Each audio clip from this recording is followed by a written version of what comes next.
The 3 most dangerous old American cars. Not all cars from the past deserve to be remembered fondly. Some were mechanical nightmares, safety hazards, or just plain deadly. These are 3 American cars that got a bad rap for all the wrong reasons and deserve a permanent place in the Automotive Hall of Shame. Support the channel by subscribing and liking. Your support gives us a huge motivation to make more and more great car reviews and stories about cars. Thanks. Let's go. Number 3, 1963. Studebaker Wagonaire. The Studebaker Wagonaire was one of the most daring and ultimately disastrous innovations in early 1960s automotive design.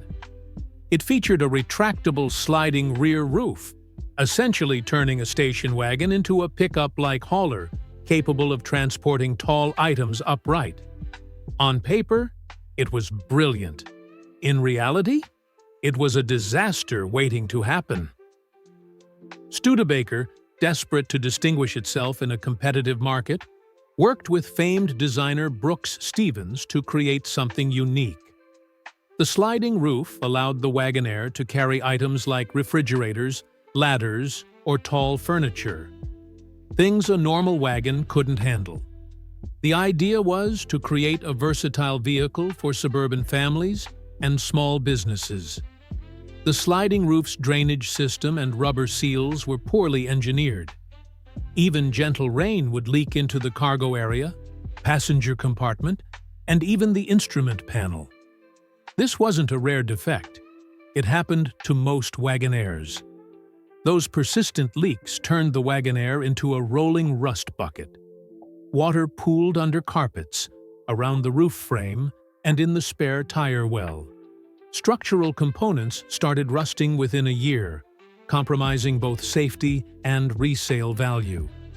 In worst-case scenarios, rust infiltrated the roof rails and supports, leading to sagging or even partial collapse of the rear roof structure.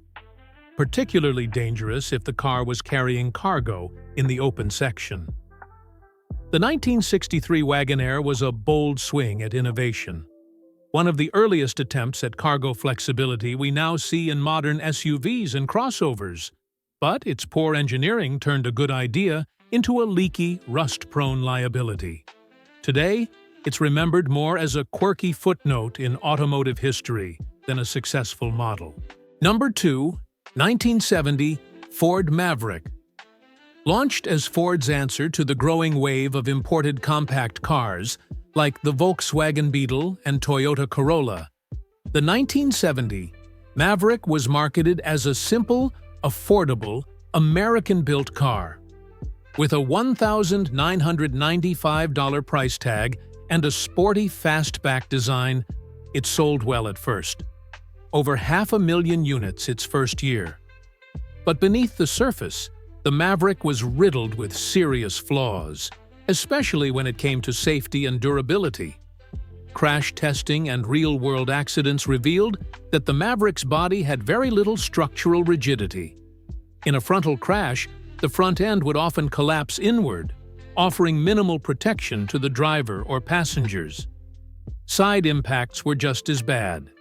Doors could buckle or jam, trapping occupants inside. The seatbelt systems were poorly designed, often using outdated single-strap lap belts.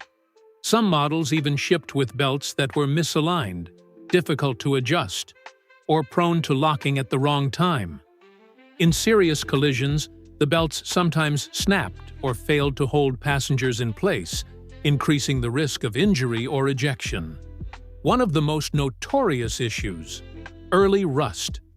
Mavericks were built with thin-gauge steel and minimal rust proofing, especially in wheel wells, rocker panels, and around the cowl vents.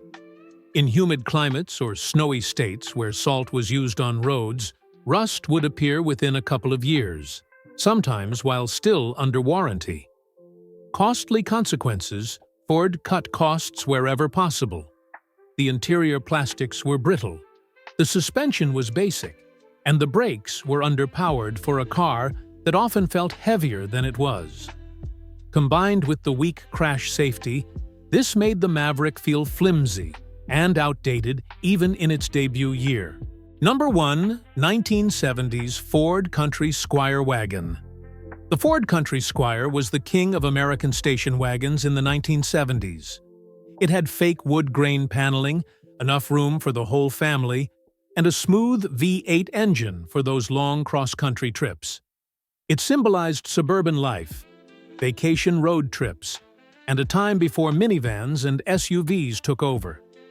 But for all its charm and size, it also came with some serious safety flaws, especially by modern standards.